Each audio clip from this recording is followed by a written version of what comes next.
जीवन को लेकर हम बहुत चिंतन मनन करते हैं। इसके बावजूद भी हम जीवन को स्पष्ट रूप से नहीं समझ पाते।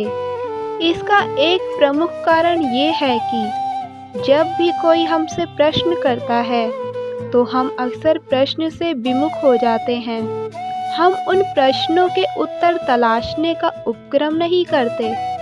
एक बार एक महापुरुष ने मछुआरे से पूछा कि जीवन क्या है, क्या तुम जीवन को जानते हो? तब मछुआरे ने बड़ी सहजता से कहा, हाँ जानता हूँ। मैं नदी से मछलियाँ पकड़कर उन्हें बाजार में बेचकर अपने जीवन का निर्वाह करता हूँ। मेरे लिए तो यही जीवन है।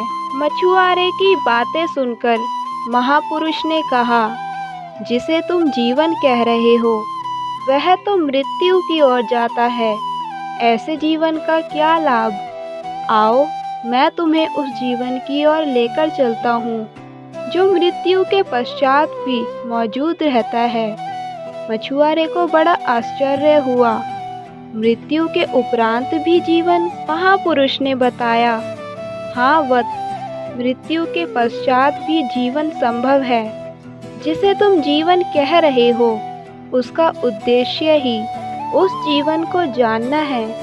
वास्तव में मनुष्य के कर्म और मनुष्य की विरासत ही उसे मृत्यु के उपरांत भी इस चराचर जगत में जीवित रखते हैं। लेकिन दुर्भाग्य की बात यह है कि सांसारिक कर्मों में लिप्त मनुष्य इस पर समय रहते ध्यान नहीं दे पाता।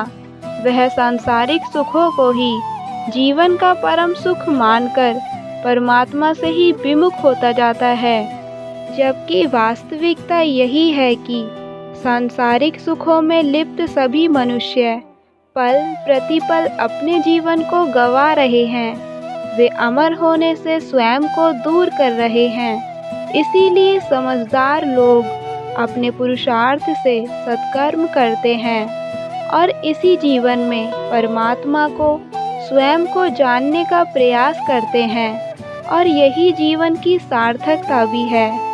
इसीलिए इस भौतिक जगत से मन को हटाने का प्रयास कीजिए, ध्यान लगाइए और स्वयं को जानिए कि आप इस संसार में क्यों आए हैं। आपको इस संसार में भेजने का ईश्वर का क्या उद्देश्य है?